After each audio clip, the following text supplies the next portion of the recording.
नमस्कार स्टूडेंट्स। कक्षा 10 के विज्ञान विषय की ऑनलाइन क्लासेस में आप सभी का स्वागत है। आइए अपने पाठ्य पुस्तक के पहले अध्याय रासायनिक अभिक्रियाएं एवं समीकरण का अध्ययन करते हैं। पिछली कक्षाओं में आप दो प्रकार के परिवर्तनों के बारे में पढ़ चुके हैं, भौतिक परिवर्तन और रासायनिक परिवर्तन। रासायनिक अभिक्रियाओं को समझने के लिए रासायनिक परिवर्तन को समझना आवश्यक है। सरल शब्दों में हम कहें तो रासायनिक परिवर्तन वह हैं जिनमें परिवर्तन के पश्चात वस्तु को वापस उसकी प्रारंभिक स्थिति में बदला नहीं जा सकता है। ऐसे परिवर्तन रासायनिक परिवर्तन कहलाते हैं। किसी भी रासायनिक परिवर्तन होने पर एक या एक से अधिक नए पदार्थ का निर्माण होता है और इस नए पदार्थ के गुण उस प्रारंभिक पदार्थ से एकदम भिन्न होते हैं।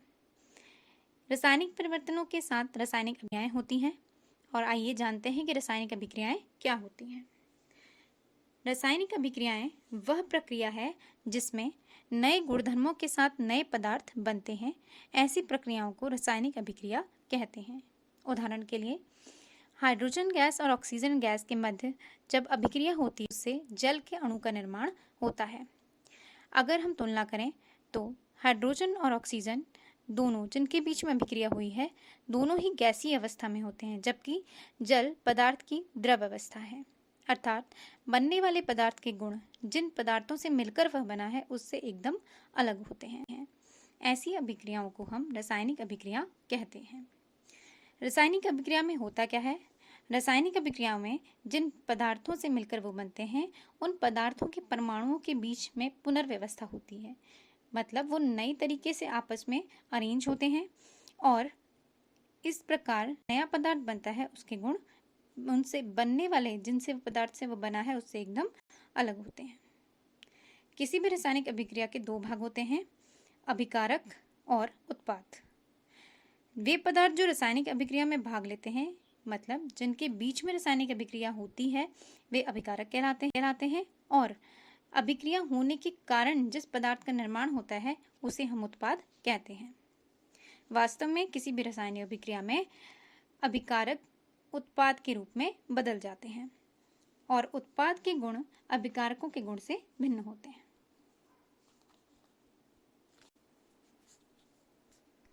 किसी रासायनिक अभिक्रिया में अभिकारक जब उत्पाद में बदलते हैं तो कुछ विशिष्ट घटनाओं के साथ वो प्रदर्शित होते हैं, जैसे गैस का निकलना। कई रासायनिक अभिक्रियाएं जब होती हैं तो उनमें कुछ गैस निकलती हैं, जैसे जब जिंक की रिएक्शन हाइड्रोक्लोरिक अम्ल से करते हैं तो हाइड्रोजन गैस के बुलबुले बनते हैं। इसी प्रकार है नंबर 2 पॉइंट, अवक्षेप का बनना। अवक्षेप वह ठोस पदार्थ होता है जो रासायनिक अभिक्रिया में विलयन से अलग होता है। जब पोटेशियम आयोडाइड और लेड नाइट्रेट की रिएक्शंस कराई जाती हैं तो उससे लेड आयोडाइड का पीला अवक्षेप बनता है। कई रिएक्शन ऐसी होती हैं जो रंग में परिवर्तन के द्वारा प्रदर्शित होती हैं, जैसे कि जब साइट्रिक अम्ल की रिएक्शन पोटेशियम परमैंगनेट के साथ करते हैं तो पोटेशियम परमैंगनेट का जो जामुनी रंग होता है वो गायब हो जाता है। कई रिएक्शंस ताप में परिवर्तन के द्वारा प्रदर्शित होती हैं, जैसे कि जब बिना बुझे चूने की रिएक्शन जल के साथ करते हैं तो उससे बुझा हुआ चूना बनता है और इस रिएक्शन में बहुत अधिक ऊष्मा उत्पन्न होती है। तथा कुछ रिएक्शंस ऐसी होती हैं जो अवस्था में परिवर्तन के द्वारा प्रदर्शित होती हैं, जैसे कि जब मोम को हम पिघलाते हैं, जलाते हैं तो उससे जल और कार्बन डाइऑक्साइड बनता है, जहां मोम तो एक ठोस पदार्थ है जबकि जल और कार्बन डाइऑक्साइड में जल द्रव अवस्था है और कार्बन डाइऑक्साइड गैस अवस्था है। स्टूडेंट्स, पेज नंबर 3 आपके लिए होमवर्क है। आप क्योंकि पिछली क्लासेस में ये पढ़ चुके हैं कि जिंक, हाइड्रोक्लोरिक अम्ल, इन सब के आपने रासायनिक सूत्र पढ़े हैं, तो आपको इन सब के रासायनिक सूत्र लिखने हैं। अभी तक हमने पढ़ा कि जब अभिकारकों के बीच में रासायनिक अभिक्रिया होती है तो उसके कारण उत्पाद बनते हैं। किसी भी रासायनिक अभिक्रिया को अगर वाक्य के रूप में लिखा जाएगा तो उसका विवरण बहुत लंबा हो जाता है, इसलिए इससे बेहतर होता है कि उसे संक्षिप्त रूप में शब्द समीकरण के रूप में लिखा जाए। शब्द समीकरण से मतलब है कि हम जिन जिन अभिकारकों को और उत्पादों के बारे में बात कर रहे हैं उन्हें शब्द के द्वारा लिखें। उदाहरण के लिए हम एक अभिक्रिया को लेते हैं, जैसे जब ऑक्सीजन की उपस्थिति में मैग्नीशियम रिबन को जलाया जाता है। मैग्नीशियम को रिबन के रूप में लेकर के उसे जलाते हैं तो मैग्नीशियम ऑक्साइड का निर्माण होता है। इसी को हम शब्द के रूप में लिखें तो हम लिखेंगे कि मैग्नीशियम प्लस ऑक्सीजन से बनता है मैग्नीशियम ऑक्साइड। क्योंकि अभिक्रिया मैग्नीशियम और ऑक्सीजन के बीच में हुई है तो ये हमारे अभिकारक कहलाते हैं और इन दोनों के मध्य अभिक्रिया के कारण मैग्नीशियम ऑक्साइड बना है तो ये उत्पाद कहलाता है। अभिकारक हमेशा बाईं ओर लिखे जाते हैं और उत्पाद को दाईं ओर लिखते हैं। अभिकारकों के बीच धन का निशान लगाया जाता है और अगर उत्पाद एक या एक से अधिक होते हैं तो उनके बीच में धन का निशान लगाया जाता है। किसी भी शब्द समीकरण को लिखने पर अभिकारकों का उत्पाद में बदलना एक तीर के माध्यम से दिखाते हैं और इस तीर का निशान जो वो उत्पाद की ओर होता है। शब्द के स्थान पर भी अगर प्रतीक व रासायनिक सूत्रों का प्रयोग किया जाए तो रासायनिक समीकरण को और भी अधिक छोटा और उपयोगी बनाया जा सकता है। जैसे अभी जिस अभिक्रिया की हमने बात की उसी में हम मैग्नीशियम और ऑक्सीजन को उनके प्रतीकों के रूप में तथा बनने वाले उत्पाद यानी कि मैग्नीशियम ऑक्साइड को हम रासायनिक सूत्र के रूप में लिखें तो अभिक्रिया को लिखा जा सकता है कि मैग्नीशियम यानी कि Mg प्लस ऑक्सीजन यानी कि जिसे हम गैस के रूप में उपयोग कर रहे हैं O2 दोनों के मध्य अभिक्रिया होने से बनता है मैग्नीशियम ऑक्साइड यानी कि MgO। किसी भी रासायनिक समीकरण कोई भी रासायनिक समीकरण रासायनिक अभिक्रिया को दर्शाता है। रासायनिक समीकरण दो प्रकार के होते हैं, एक है संतुलित रासायनिक समीकरण और एक होते हैं असंतुलित रासायनिक समीकरण। आइए दोनों की बारी बारी से चर्चा करते हैं। संतुलित रासायनिक समीकरण वह समीकरण होते हैं जिनके दोनों ओर यानी कि बाएं और दाएं दोनों तरफ के तत्वों के परमाणुओं की संख्या समान होती है तो ऐसे रासायनिक समीकरण को हम संतुलित रासायनिक समीकरण कहते हैं। असंतुलित रासायनिक समीकरण जिसे ढांचा या कंकाली रासायनिक समीकरण भी कहते हैं वे रासायनिक समीकरण जिनमें दोनों ओर के परमाणुओं की संख्या बराबर नहीं होती है यानी कि समीकरण के दोनों ओर का द्रव्यमान बराबर नहीं होता, ऐसे समीकरणों को हम असंतुलित रासायनिक समीकरण कहते हैं। किसी भी संतुलित रासायनिक समीकरण का क्या महत्व होता है आइए उसे जानते हैं। आप पिछली कक्षाओं में द्रव्यमान संरक्षण के नियम को पढ़ चुके हैं जिसके अनुसार ना तो द्रव्यमान को उत्पन्न किया जा सकता है और ना ही द्रव्यमान को नष्ट किया जा सकता है। या हम कहें कि किसी भी रासायनिक समीकरण में जितना द्रव्यमान अभिकारकों का होता है उतना ही कुल द्रव्यमान उत्पादों का भी होता है। अतः हम कह सकते हैं कि किसी भी रासायनिक अभिक्रिया में जितने तत्वों के परमाणुओं की संख्या जितनी अभिकारकों में होती है उतने ही उन्हीं तत्वों के परमाणुओं की संख्या उत्पादों में भी होती है। आइए रासायनिक समीकरण को संतुलित करना सीखते हैं। आपको एक रासायनिक समीकरण दर्शाया गया है जिसमें जिंक और सल्फ्यूरिक अम्ल के मध्य अभिक्रिया होने से जिंक का सल्फेट यानी कि ZnSO4 बनता है और साथ में हाइड्रोजन गैस निकलती है। आइए एक तालिका के माध्यम से हम अभिकारकों और उत्पादों के परमाणुओं की संख्या की तुलना करते हैं। दिए गए अभिक्रिया में हमारे पास 4 तत्व हैं। पहला है जिंक, दूसरा है हाइड्रोजन, तीसरा है सल्फर और चौथा है ऑक्सीजन। अभिकारकों में परमाणुओं की संख्या को देखें तो जिंक 1, हाइड्रोजन 2, सल्फर 1 और ऑक्सीजन 4 हैं, जबकि उत्पादों में इन्हीं तत्वों की संख्या है जिंक 1, हाइड्रोजन 2, सल्फर 1 और ऑक्सीजन 4। हम ये देखते हैं कि दोनों तरफ अभिकारक और उत्पाद दोनों तरफ परमाणुओं की संख्या आपस में बराबर है। ऐसे समीकरण जिसमें तत्वों के परमाणुओं की संख्या अभिकारकों और उत्पादों में समान होती है उन्हें हम संतुलित रासायनिक समीकरण कहते हैं, अर्थात दिया गया समीकरण एक संतुलित रासायनिक समीकरण है। आइए एक अन्य अभिक्रिया को लेते हैं, जैसे लोहे यानी कि आयरन Fe और जल यानी कि H2O के बीच अभिक्रिया से लोहे का ऑक्साइड Fe3O4 बनता है और साथ में हाइड्रोजन गैस निकलती है।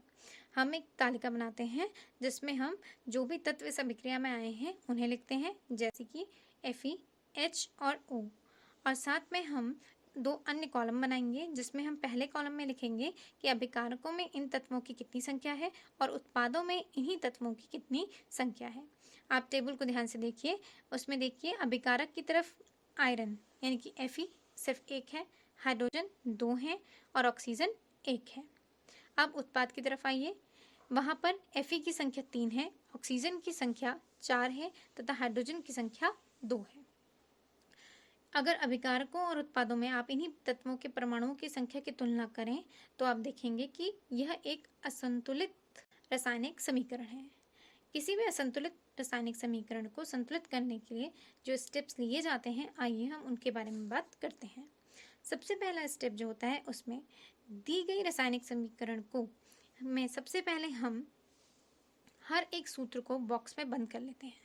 बॉक्स में बंद इसलिए किया जाता है ताकि सूत्र में संतुलित करते वक्त कोई भी बदलाव नहीं किया जाएगा। दूसरा स्टेप होता है सारणी बनाना, जिसे हम अभी डिस्कस कर चुके हैं, जिसमें कि हम उस अभिक्रिया में आए गए तत्वों, उनके अभिकारक और उत्पादों में परमाणुओं की संख्या को लिखते हैं, जो कि हम तालिका बना चुके हैं। तीसरा स्टेप है बैलेंस करना, यहाँ से शुरू होता है, जिसमें हम सबसे पहले क्या करते हैं, चाहे अभिकर्मक हो या चाहे उत्पाद हो, उसमें वह यौगिक जिसमें परमाणुओं की संख्या सबसे ज़्यादा है, सबसे पहले हम उसका चुनाव करते हैं।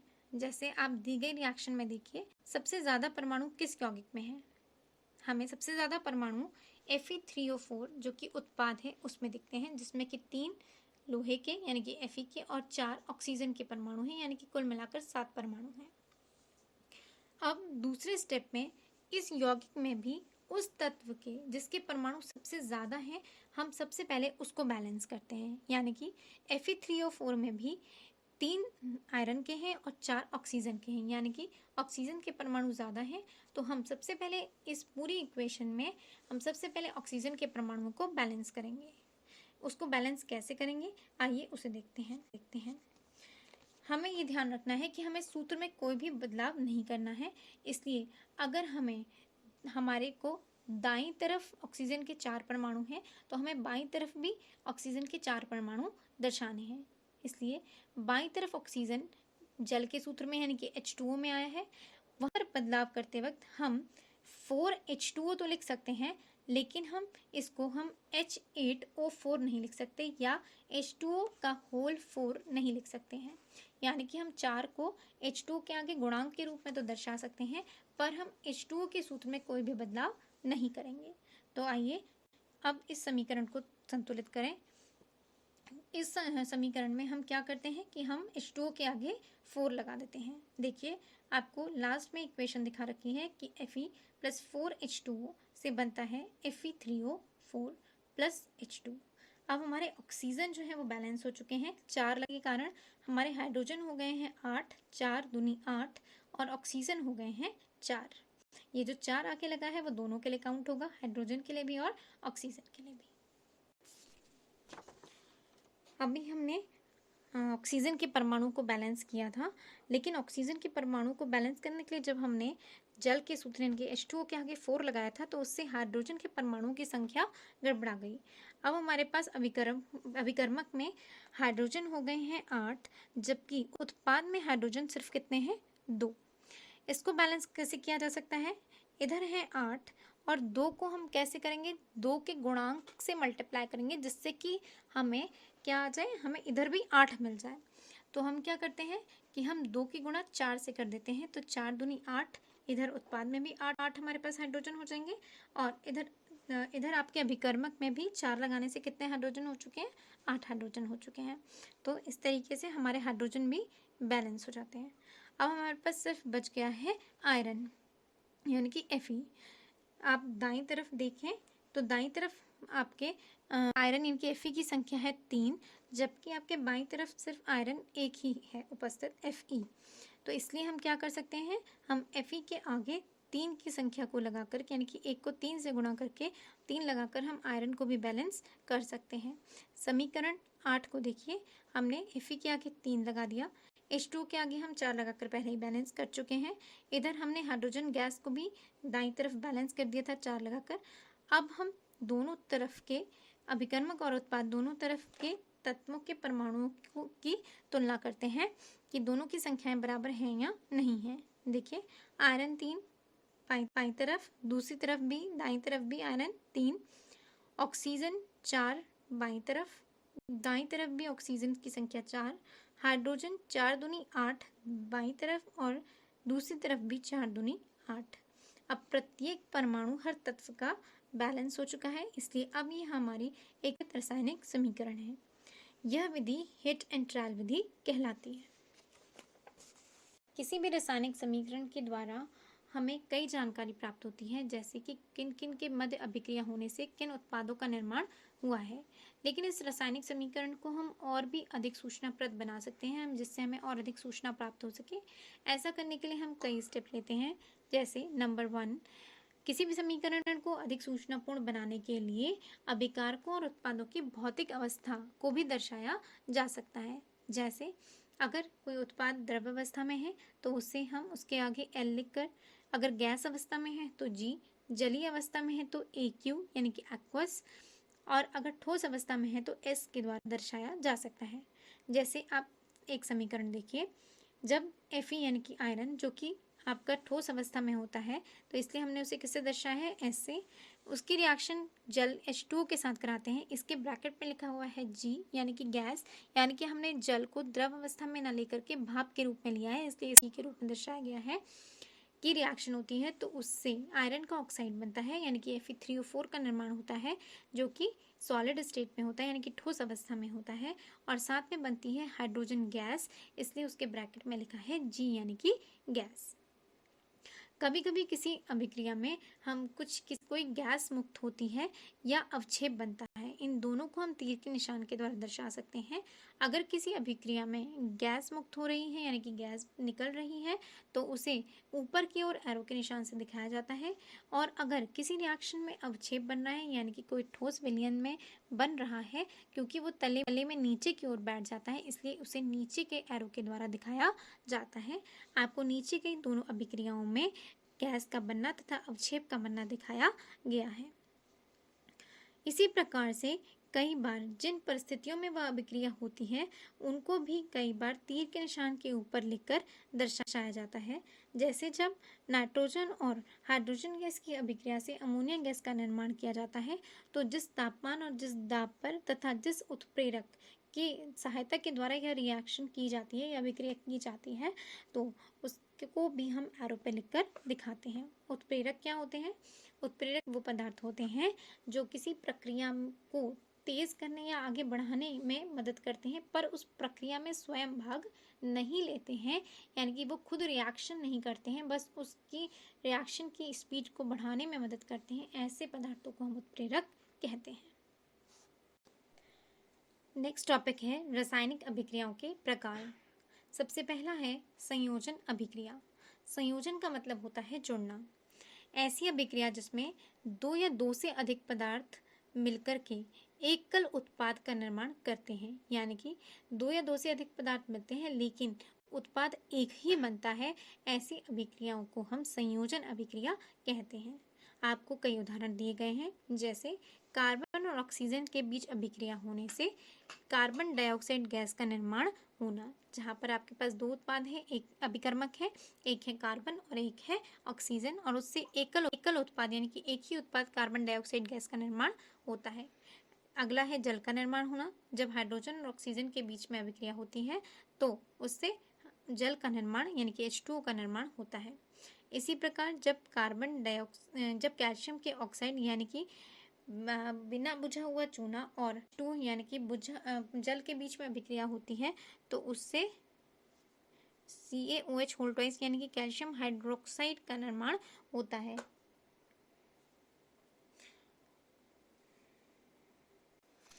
अगली है वियोजन अभिक्रिया, जिसे अपघटन अभिक्रिया भी कहते हैं। वियोजन का मतलब होता है टूटना। ऐसी अभिक्रिया जिसमें कोई एकल अभिकर्मक यानी कि सिंगल रिएक्टेंट, एक अकेला अभिकर्मक जो है वो टूटकर छोटे छोटे उत्पाद हमें देता है, उसे हम वियोजन अभिक्रिया कहते हैं। जैसे उदाहरण के स्वरूप CaCO3 यानी कि कैल्शियम कार्बोनेट जो कि एकल कर्मक है, एक ही अभिकर्मक है, उसको जब गर्म किया जाता है तो वो दो उत्पादों में टूटता है, कैल्शियम का ऑक्साइड और कार्बन डाइऑक्साइड। इसी प्रकार से यह अपघटन ऊष्मीय वियोजन कहलाता है, क्योंकि इसमें ऊष्मा देकर वियोजित किया गया है, यानी कि उसको तोड़ा गया है, इसलिए ये अपघटन ऊष्मीय वियोजन या ऊष्मीय अपघटन कहलाता है। इसी प्रकार से जब जल का हम अपघटन करते हैं विद्युत धारा प्रवाहित करके, तो ऐसे अपघटन को विद्युत अपघटन कहते हैं। और जल अपघटन के द्वारा दो हिस्सों में टूटता है, एक तो हाइड्रोजन गैस बनती है और साथ में बनती है अगली ऑक्सीजन गैस। अगर प्रकाश के द्वारा अपघटता है तो ऐसा अपघटन प्रकाशीय अपघटन कहलाता है। जब सिल्वर क्लोराइड पर सूर्य का प्रकाश पड़ता है तो वो दो हिस्सों में टूटता है, सिल्वर और क्लोरीन। अगली है विस्थापन अभिक्रिया। विस्थापन अभिक्रिया को ये हम उदाहरण के द्वारा समझते हैं। पहला उदाहरण देखिए, उसमें आयरन यानी कि Fe और कॉपर सल्फेट यानी कि CuSO4 दोनों के मध्य जब अभिक्रिया होती है तो आयरन कॉपर को उसके यौगिक में से हटाकर खुद अपना यौगिक यानी कि FeSO4 आयरन सल्फेट बना लेता है और कॉपर को उसके यौगिक में से हटा देता है। इस प्रकार की अभिक्रियाएं जिसमें कि एक तत्व अभिक्रिया में भाग ले रहे दूसरे यौगिक में उपस्थित तत्व को हटाकर उसके स्थान पर अपना यौगिक बना लेता है, ऐसे अभिक्रियाओं को हम विस्थापन अभिक्रिया कहते हैं। जैसे आयरन ने कॉपर सल्फेट में से कॉपर को हटा करके अपना यौगिक बना लिया, तो ऐसी रिएक्शंस विस्थापन अभिक्रियाएं कहलाती हैं। इसी प्रकार आप अगली रिएक्शन को देखिए, उसमें भी जिंक जो है वो कॉपर सल्फेट के यौगिक में से कॉपर को हटाकर खुद अपना यौगिक यानी कि जिंक सल्फेट बना लेता है और कॉपर को अलग कर देता है। ऐसी रिएक्शंस को हम विस्थापन अभिक्रिया कहते हैं। कौन सी धातु किसे हटाएगी, ये सक्रियता श्रेणी जिसे हम आगे के चैप्टर्स में पढ़ेंगे उसके आधार पर निर्धारित होती है। जो ज़्यादा सक्रिय धातु होती है वो कम सक्रिय धातु को उसके विलयन में से हटा देती है। अगली है आपकी द्विविस्थापन अभिक्रिया। द्विविस्थापन अभिक्रियाएं वे होती हैं जिनमें अभिकारकों के बीच में आयनों का आदान प्रदान होता है। जैसे उदाहरण के लिए, जब सोडियम सल्फेट और बेरियम क्लोराइड के बीच में अभिक्रिया होती है तो उससे बेरियम सल्फेट और सोडियम क्लोराइड बनता है। इस अभिक्रिया में सोडियम Na+ में और सल्फेट SO4 2- में टूटता है तथा बेरियम Ba2+ तथा क्लोरीन Cl- में टूटता है। दोनों तरफ आयनों का निर्माण होता है तथा आयन आपस में एक्सचेंज होते हैं, अदला बदली करते हैं और मिलकर के बेरियम सल्फेट के साथ मिलता है और सोडियम क्लोरीन के साथ मिलकर के अपने अपने यौगिक बनाते हैं। कई अभिक्रियाएं ऐसी होती हैं जिनमें उत्पाद के निर्माण के साथ साथ उसमें से ऊष्मा भी उत्पन्न होती है। ऐसी अभिक्रियाओं को हम ऊष्माक्षेपी अभिक्रिया कहते हैं। उदाहरण के लिए प्राकृतिक गैस का दहन और श्वसन प्रक्रिया दोनों आपकी ऊष्माक्षेपी अभिक्रियाओं का उदाहरण है। इन अभिक्रियाओं में आप देखिए, जब अभिकर्मकों के मध्य अभिक्रिया हुई है, यानी कि जैसे CH4 यानी कि मीथेन गैस का ऑक्सीकरण होता है यानी कि उसका दहन होता है, तो उससे कार्बन डाइऑक्साइड गैस और जल बनता है और साथ में इस अभिक्रिया में ऊर्जा निकलती है। तो ऐसी अभिक्रियाएं जिसमें कि ऊर्जा या ऊष्मा हम कह निकलती है, ऐसी अभिक्रियाएं ऊष्माक्षेपी अभिक्रियाएं कहलाती हैं। अगली होती है ऊष्माशोषी अभिक्रियाएं, जिन अभिक्रियाओं के होने में ऊष्मा अवशोषित होती है यानी कि एब्जॉर्ब होती हैं। ऐसी रिएक्शंस को हम ऊष्माशोषी अभिक्रिया कहते हैं। जैसे सिल्वर ब्रोमाइड का टूटना, जब सूर्य के प्रकाश में प्रकाश सिल्वर ब्रोमाइड पर पड़ता है तो वो दो हिस्सों में टूट जाता है, एक तो सिल्वर यानी कि Ag और दूसरा ब्रोमीन गैस के रूप में। इसी प्रकार जब बेरियम हाइड्रोक्साइड और अमोनियम क्लोराइड के बीच में अभिक्रिया होती है तो उससे बेरियम क्लोराइड बनता है और साथ में अमोनियम हाइड्रोक्साइड बनता है। इस अभिक्रिया में जिस बीकर में अभिक्रिया कराई जाती है वह बीकर ठंडा हो जाता है, अगर उसे छुआ जाए तो वह ठंडक का आभास होता है। ये दर्शाता है कि यह रिएक्शन ऊष्माशोषी है। उपचयन अभिक्रिया और अपचयन अभिक्रिया वे अभिक्रियाएं जिसमें किसी पदार्थ से ऑक्सीजन का योग होता है या हम कहें उसमें हाइड्रोजन का ह्रास होता है, यानी कि हाइड्रोजन जाता है और ऑक्सीजन आता है।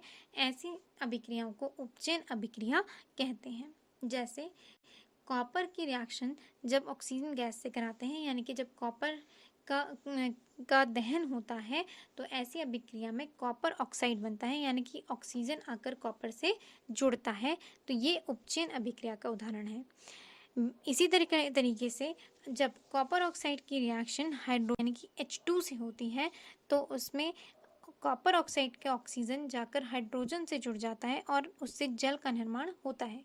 यहाँ कॉपर में से हाइड्रोजन कॉपर से ऑक्सीजन का ह्रास हुआ है, इसलिए ऐसी अभिक्रिया को अपचयन अभिक्रिया कहते हैं। इसके बाद आती है आपकी रेडॉक्स अभिक्रिया। कई अभिक्रियाएं ऐसी होती हैं जिसमें एक अभिकारक तो उपचयित होता है और दूसरा अभिकारक अपचयित होता है। ऐसी अभिक्रियाएं जिसमें उपचयन और अपचयन दोनों साथ ही होता है, इन अभिक्रियाओं को रेडॉक्स अभिक्रिया या उपचयन अपचयन अभिक्रिया भी कहते हैं। पहला उदाहरण देखिए, कॉपर ऑक्साइड की रिएक्शन जब हाइड्रोजन गैस से की जाती है तो उससे कॉपर और जल का अणु बनता है।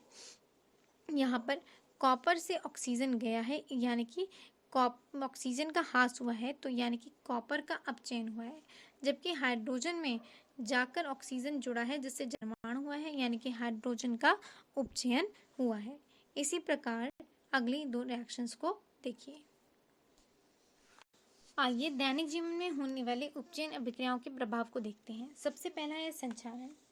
आपने देखा होगा कि अगर लोहे की वस्तुएं जैसे कि कील, कढ़ाई या किसी बर्तन को अगर नमीयुक्त वातावरण में बहुत दिनों के लिए रख दिया जाता है तो उसमें एक लाल भूरे रंग की परत चढ़ना शुरू हो जाती है।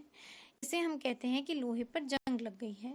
इसी प्रकार कुछ अन्य धातुएं भी हैं, जैसे चांदी की वस्तुओं पर काले रंग की तथा तांबे पर हरे रंग की परत हमें दिखाई देती है अगर इन्हें वायु के संपर्क में बहुत लंबे समय तक छोड़ दिया जाता है।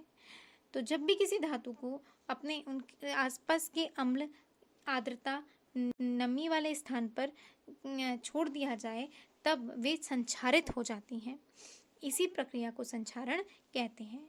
लोहे के संक्षारण में लोहे का ऑक्सीकरण हो जाता है और उससे लोहे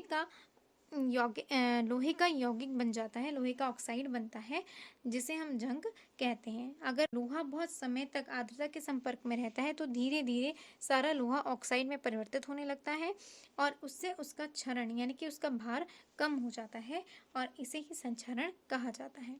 संक्षारण के होने से बहुत ज़्यादा नुकसान होता है, जैसे कि कार के ढांचे, पुल, लोहे की रेलिंग, जहाज और वे धातुएं जो विशेष करके वस्तुएं जो कि ज़्यादातर लोहे से बनी होती हैं उन्हें बहुत अधिक नुकसान पहुंचता है। संक्षारण को रोकने के कई उपाय होते हैं, जैसे तेल लगाकर, ग्रीस लगाकर, पेंट कर कर, टिनीकरण करके यानी कि टिन धातु के द्वारा उसकी सुरक्षा करके, या गैल्वेनाइजिंग गैल्वेनीकरण जिसे बलदानी परत भी कहा जाता है, जिस प्रक्रिया को जिसमें कि उसकी कोटिंग उससे अधिक ज़्यादा क्रियाशील पदार्थ से कर दी जाती है जो लोहे से अधिक क्रियाशील होता है, जिससे अंदर का लोहा बच जाता है और जो ज़्यादा क्रियाशील पदार्थ जिससे उसकी कोटिंग की जाती है वो उसको नुकसान पहुंचता है। दैनिक जीवन में उपचयन यानी कि ऑक्सीकरण का एक उदाहरण है विकृत गंधता। विकृत गंधता का मतलब होता है, विकृत मतलब खराब, गंध का आना, इसे विकृत गंधता कहते हैं। जब भी किसी वसायुक्त या तेली सामान को हम बहुत लंबे समय तक रख देते हैं तो उसमें से एक विशेष प्रकार की गंध और उसका स्वाद भी खराब हो जाता है, इसी को विकृत गंधता कहा जाता है। इसका कारण होता है उस पदार्थ का ऑक्सीकरण हो जाना, जिसके कारण उसका स्वाद और गंध बदल जाती है। विकृत गंधता से बचा जा सकता है, जिसके लिए हम ये निम्न उपाय कर सकते हैं, जैसे कि हम अपने खाद्य पदार्थों को वायुरोधी पात्रों में रख दें जिसमें कि वायु का प्रवेश ना हो सके, जिससे कि हम अपनी सामग्री के ऑक्सीकरण से बच सकें। इसके अलावा हम अपने पदार्थ को रेफ्रिजरेटर में रख सकते हैं। रेफ्रिजरेटर में तापमान कम होता है जिसकी वजह से उसमें जीवाणु भी उत्पन्न नहीं होंगे और साथ में खाद्य पदार्थ ऑक्सीजन के संपर्क में नहीं आएगा, जिसकी वजह से उसका ऑक्सीकरण नहीं होगा। इसके अतिरिक्त आपने देखा होगा कि जो आलू के चिप्स या अन्य पदार्थों के पैकेट होते हैं उनमें एक प्रकार की गैस भरी होती है। ये गैस नाइट्रोजन गैस होती है। वायु को हटा करके, क्योंकि वायु में ऑक्सीजन की उपस्थिति है जो कि ऑक्सीकरण कर सकती है, उसको हटाकर उसके स्थान पर नाइट्रोजन गैस भर दी जाती है और नाइट्रोजन गैस क्रिया नहीं करने के कारण से खाद्य पदार्थ का ऑक्सीकरण नहीं करती, जिससे कि हमारा खाद्य पदार्थ सुरक्षित रहता है और उसमें किसी प्रकार की विकृत गंधता उत्पन्न नहीं होती है।